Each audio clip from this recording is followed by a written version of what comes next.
Assalamualaikum warahmatullahi wabarakatuh. Halo Ananda sekalian, jumpa kembali dalam pembelajaran analisis volumetri. Kali ini kita akan berbicara mengenai titrasi argentometri.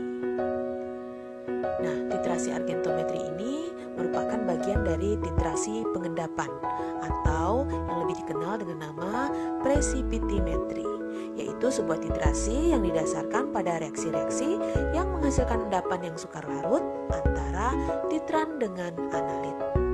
Jadi nanti di dalam LMR kita akan melihat terbentuknya endapan. Nah, ada dua jenis precipitimetri, yaitu jika kita menggunakan titran atau lautan standar Argentus, maka namanya adalah argentometri. Sedangkan jika menggunakan ion Hg2+, maka dinamakan dengan merkurimetri. Nah, titrasi pengendapan ini digunakan untuk sampel yang di sini kita lambangkan dengan X-min. Siapakah X-min ini? X-min ya, itu bisa berupa fluorida, klorida, bromida, iodida, sianida, ataupun tiosiana. Jadi yang menjadi sampel dalam titrasi pengendapan adalah anion secara umum. Nah, apakah kelemahan titrasi pengendapan? Yang pertama, jumlah metode titrasi pengendapan itu tidak sebanyak titrasi asam basa ataupun titrasi redox. Jadi sampelnya pun sangat terbatas. Kemudian juga dalam metode ini ditemui kesulitan dalam mencari indikator yang sesuai. Kemudian komposisi endapan pada titrasi pengendapan seringkali tidak diketahui pasti, apalagi jika ada kopresipitasi. Ini kopresipitasi ini bahasa gampangnya adalah pengotor dalam proses pengendapan. Jadi ikut mengendapnya zat-zat lain dengan endapan utama.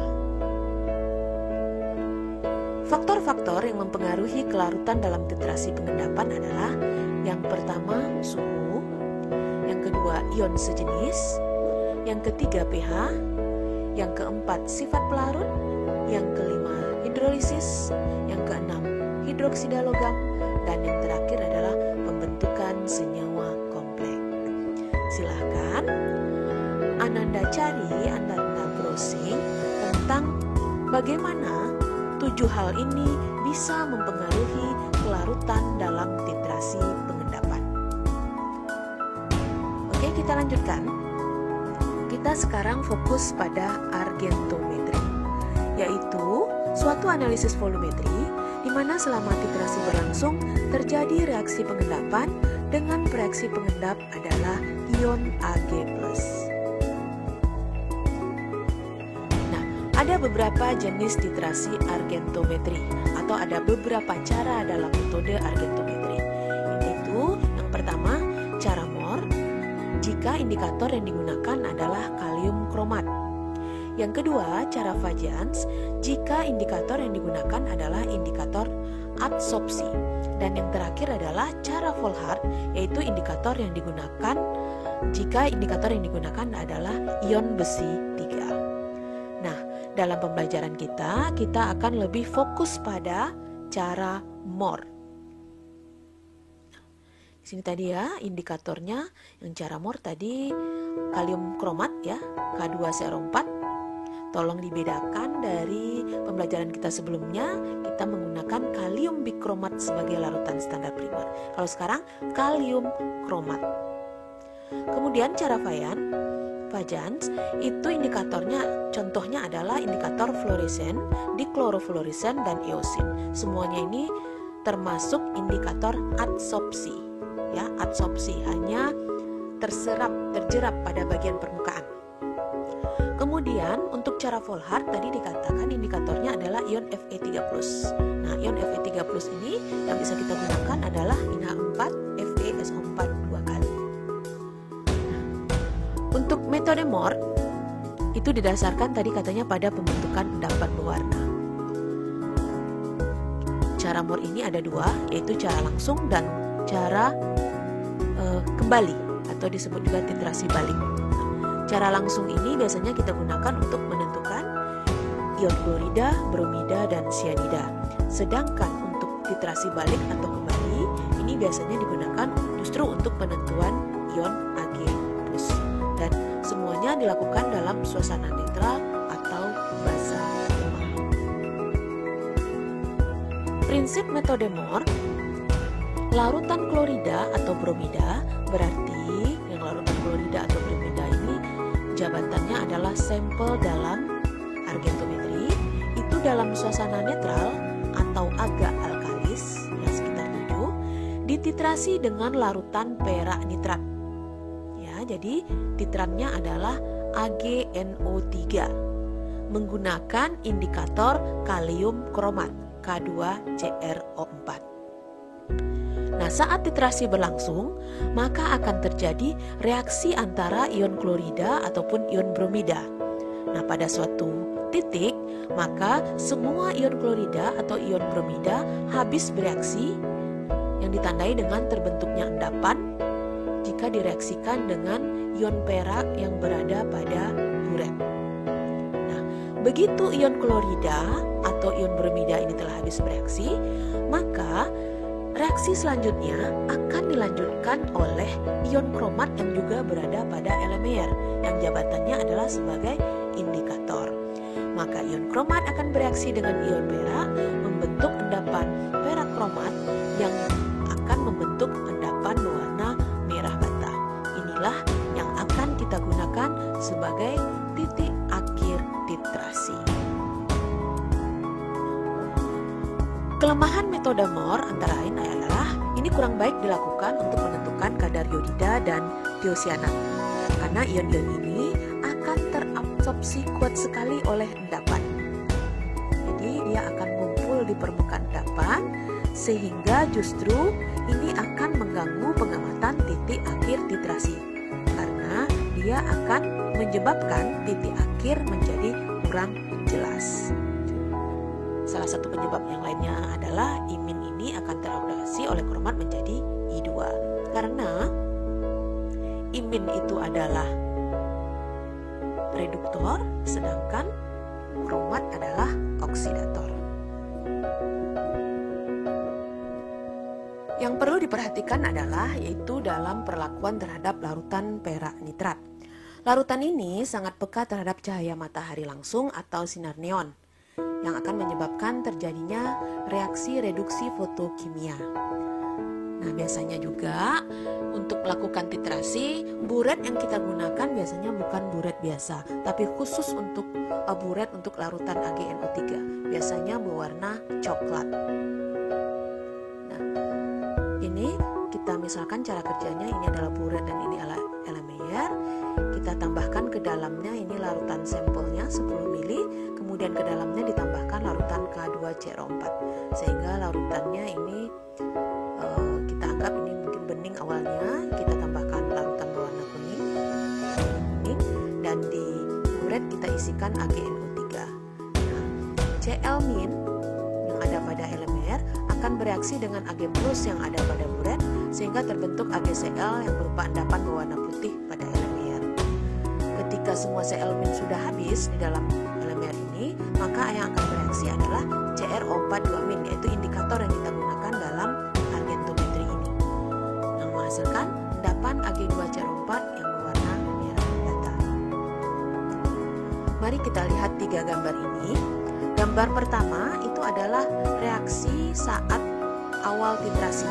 Awal titrasi yaitu Cl- tambah Ag+ itu menghasilkan AgCl berwarna putih. Ya.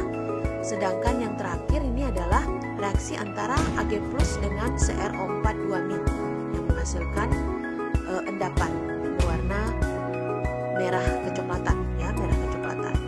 Yang kita inginkan sebagai titik akhir titrasi adalah ini yang di tengah. Ya. Yang di awal salah, yang di akhir juga salah, justru yang di tengah-tengah ini yang kita inginkan, yaitu saat mulai terbentuknya endapan merah bata. Jadi begitu ini biasanya warnanya bukan putih ya, karena sudah bercampur dengan K2CrO4, maka warnanya putih ini sudah dibayangi oleh warna kuning dari CrO4-2-. Nah, kuning ini ketika mencapai titik akhir titrasi, maka dia akan bercampur dengan satu tetes pembentukan Ag2CrO4. Maka di sini ya agak membayang-bayang ya warna merah bata. Jadi tepat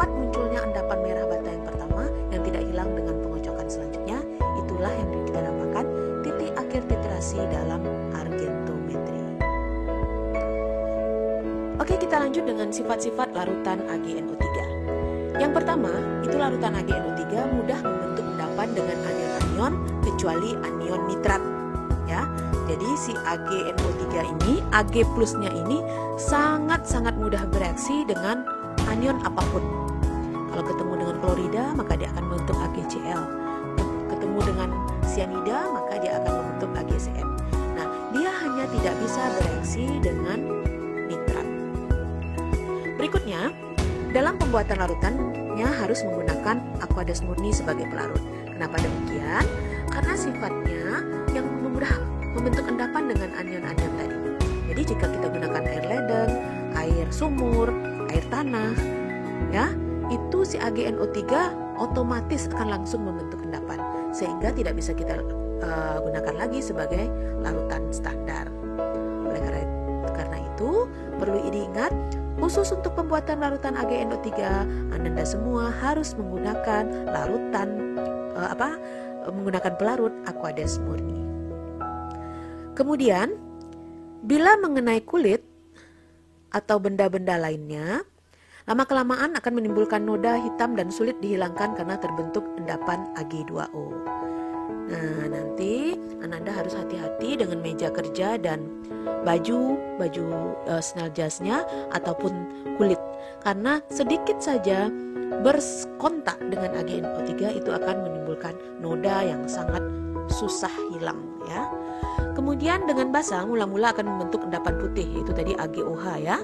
Selanjutnya akan terurai membentuk endapan hitam Ag2O. Kemudian karena sifatnya tadi yang mudah membentuk endapan, mudah bereaksi dengan anion, kemudian juga mudah direduksi oleh cahaya, maka si AgNO3 ini tergolong larutan standar sekunder.